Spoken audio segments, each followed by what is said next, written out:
presi ya wanachama wetu,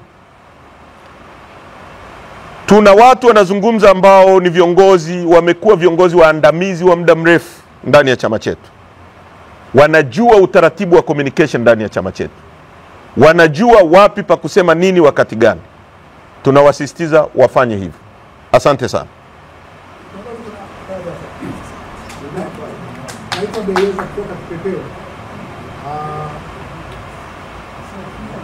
Nataka niongee kuhusu maadili ambayo walisema mimi hamsaini. Sasa nilitaka kufahamu kwa sababu kuna chama kimesaini na kinasema kwamba kitaenda.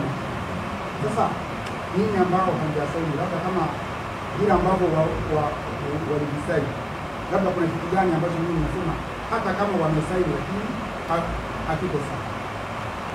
Ni vingi.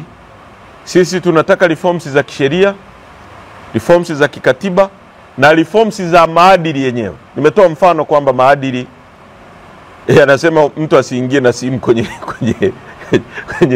chumba cha kupigia kura. Chumba cha kupigia kura kinatakiwa kuwa wazi iwezekanavyo ili kila mtu aone kura imepigwa, imehesabiwa na ndio iliyopigwa. Sasa unapozuia ni sehemu ya kuondoa uwazi. Kwa kuanzia kwenye maadili yenyewe kuna makosa, kwenye sheria kuna makosa. Hii wanayosema si wamefanya mabadiliko ni skimish. Unaposema kwamba wakurugenzi hawatasimamia uchaguzi, lakini wewe huyo unasema viongozi waandamizi kwenye wilaya. Kiongozi mwandamizi kwenye wilaya ni nani? Ni DAS. Wakurugenzi hatukuwapinga kwa sababu ya majina yao, tuliwapinga kwa sababu wanateuliwa na rais na wanapokea maelekezo ya rais. Sasa DAS ni nani? Anateuliwa na nani? DSO anateuliwa na nani? Isui katibu nani? Wakuu wa idara wako chini ya nani?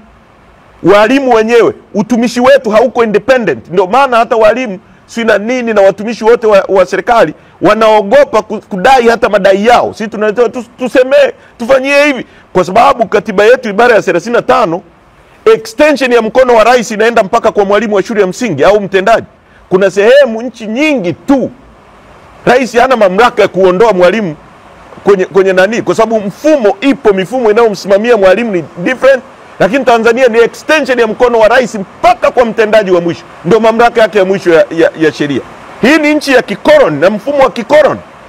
Kwa hiyo ukisema mtu yoyote utamchukua kwenye level ya wilaya katika nani iliyopo, ni kujidanganya.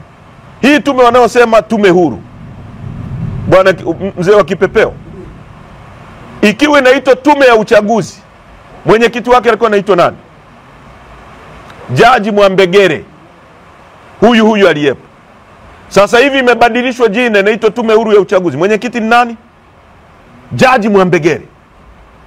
Unawaambia nini wa Tanzania?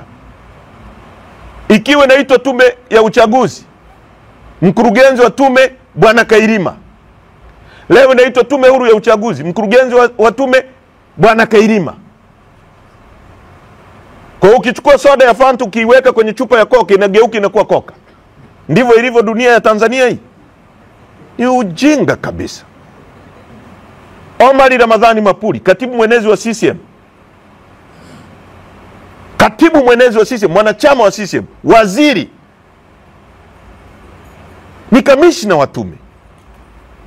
Kwa nini hao watu wanataka kutumia bilioni 500 za Watanzania kufanya ujinga kama waliofanya mwaka jana? Tumetumia bilioni 271 kufanya uchafuzi wa serikali za mitaa. Tunakwenda kutumia bilioni 500 kufanya uchafuzi wa uchaguzi mkuu. Wakati vijana hawana ajira, kwa nini wasijitangaze, waendelee? Kwa sababu ndicho wanachofanya na wameshaanza kujadili bungeni. Ukisikia wabunge wa CCM wanapendekeza nani awe waziri mkuu, nani si wanamuomba Rais Samia amteue si nani amteue Majaliwa, ndicho wanachoendelea nao. Wanawaambia Watanzania basically hakuna uchaguzi. Sasa hao walio saini waulize kwamba mmesainije na mnalalamikia nini? Kwa umesaini umekubaliana na yaliyomo. Sasa unacholalamikia nini? Hayo watakujibuni wao.